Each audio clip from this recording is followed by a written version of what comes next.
It was Christmas Eve, 2002. Modesto, California. The streets shimmered with holiday lights, and in a cozy suburban home, 27-year-old Laci Peterson was wrapping gifts, baking cookies, and dreaming about her soon-to-arrive baby boy. She was 8 months pregnant, glowing with excitement, ready to celebrate Christmas with her husband, Scott Peterson. But by Christmas morning, Laci was gone. Scott told police he'd gone fishing that morning at the Barkley Marina, nearly 2 hours away. He said Laci had planned to walk their golden retriever. When he came home, only the dog returned, its leash still attached, its fur damp with morning dew. Something was terribly wrong. By that evening, Modesto police were swarmed with calls. Friends and family launched a desperate search. Posters lined telephone poles. Volunteers combed fields. Helicopters hovered above the quiet neighborhood. But amid the chaos, people began to notice something strange. Scott wasn't acting like a grieving husband. No tears, no visible panic. Just calm, almost rehearsed. Reporters described him as too composed. And when cameras rolled, his words felt hollow. As the days passed, suspicion grew. Detectives started to dig deeper. Scott said he'd gone fishing for sturgeon, but couldn't remember the tide times or what bait he used. His alibi was thin, and his behavior erratic. He sold Laci's car, tried to sell their house, and even started dating again. But the biggest shock came just weeks later.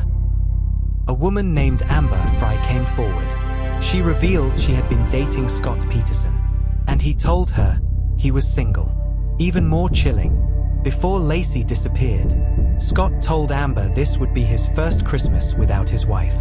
That was before anyone knew Laci was gone. Investigators realized Scott Peterson wasn't a grieving husband. He was living a double life. Police began tracking Scott's movements, phone records, financial transactions, even the GPS from his truck. They noticed his fishing trip aligned exactly with where Laci's body would later be found.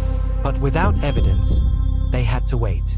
Then, 4 months later, April 2003, a couple walking their dog near the San Francisco Bay made a grisly discovery. The remains of a tiny baby washed ashore.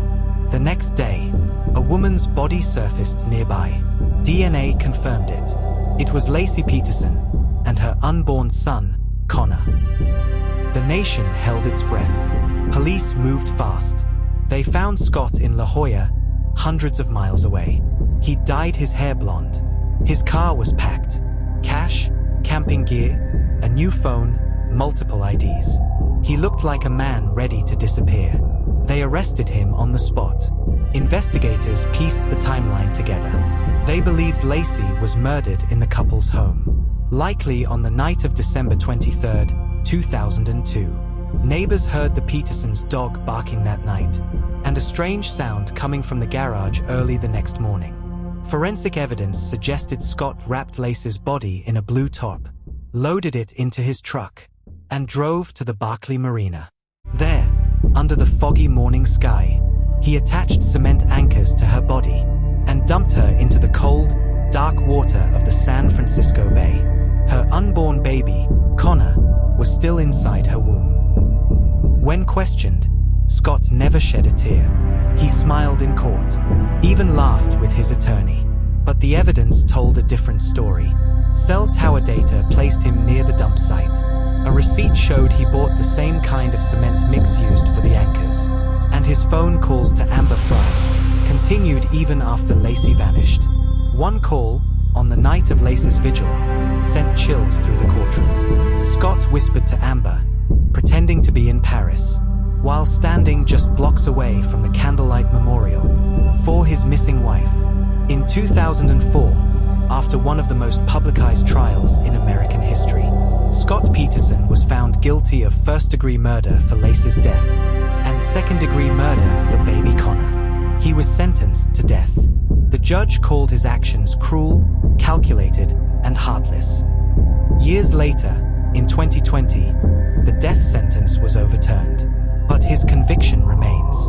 The case divided the nation. Some still question whether Scott got a fair trial, while others believe justice was finally served. But for Laci's family, the truth is simple.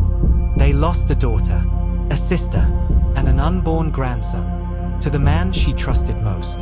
The Peterson case remains one of America's most haunting tragedies, a chilling reminder that sometimes the perfect life we see hides the darkest secrets of all. Thank you for listening to True Crime Case Files. If you want more stories of mystery, betrayal, and justice, don't forget to subscribe. And remember, evil often wears the face you least expect.